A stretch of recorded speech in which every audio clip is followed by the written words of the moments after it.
Au plaisir de vous retrouver, chers téléspectateurs, 14 heures l'heure du journal. Les titres. Participation du président congolais Denis Sassou Nguesso à la 9e édition du Forum sur la coopération Chine-Afrique, un forum qui s'est déroulé du 4 au 6 septembre dernier à Pékin, en Chine. Et puis, nous parlerons dans ce journal des activités organisées en faveur des jeunes entrepreneurs dans les domaines tels que l'agropastoral, l'éducation, bref, la liste n'est pas exhaustive. Nous mettrons également l'accent sur la finale du concours de présentation du journal télévisé couplé au gospel dénommé Un chant pour Christ, qui se déroule en ce moment même dans la salle de spectacle du CNR-TV. Mesdames et messieurs, bon après-midi. Nous plongeons au cœur de l'actualité pour découvrir ce qui véritablement façonne notre quotidien. Bienvenue au journal. Les détails à présent. À l'international, le président de la République, Denis Sassou Nguesso, a participé à la 9e édition du Forum sur la coopération Chine-Afrique en compagnie de son épouse, il faut le souligner, un forum qui s'est tenu du 4 au 6 septembre dernier à Pékin, en Chine. Plusieurs chefs d'État africains ont également fait le déplacement pour Pékin.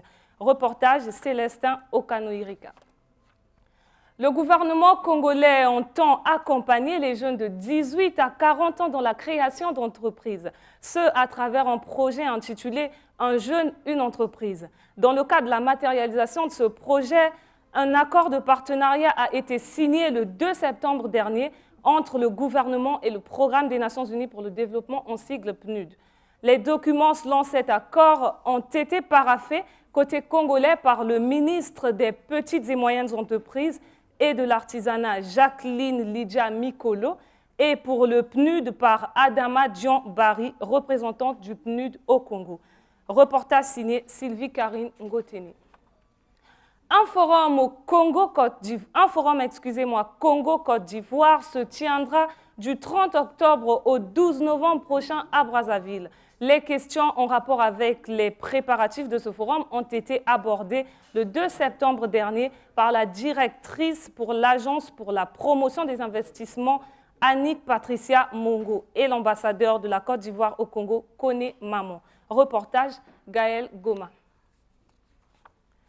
Rénové et doté en matériel médical par l'Église de Jésus-Christ des Saints des derniers jours, le centre de santé intégré de PIOH, situé dans le 9e arrondissement de Brazzaville-Diri, a été remis au maire de Diri, Ida Victorine Ngampolo, le 31 août dernier. Franck Tsangolanga pour plus d'informations.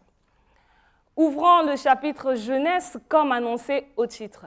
Rendons-nous d'abord à Pointe-Noire où 2000 jeunes seront formés dans divers domaines d'activité, ce dans le cadre d'un projet AGEPCO, projet initié par le Forum national de l'étudiant visionnaire et World Winner Academy.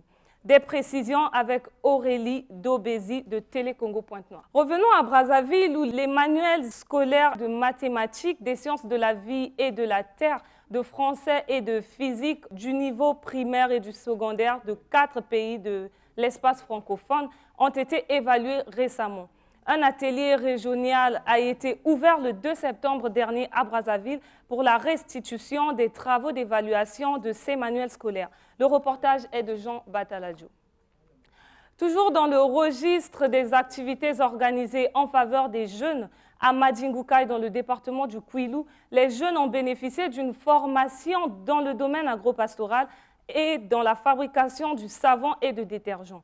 Une initiative du sous-préfet de Madingoukaï, Joseph Fouti, en partenariat avec l'ONG Union pour le développement de l'Afrique.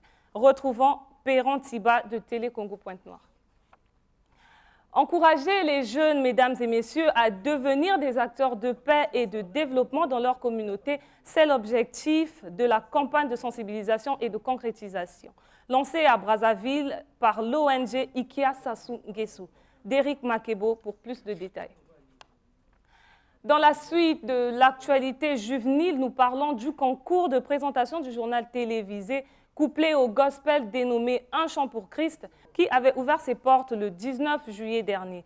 Après la phase éliminatoire qui s'est déroulée le 22 août, la finale du chant gospel s'est intervenue le 30 août avec pour marraine Andrea Carole Sassou Nguesso, première questeur du Sénat.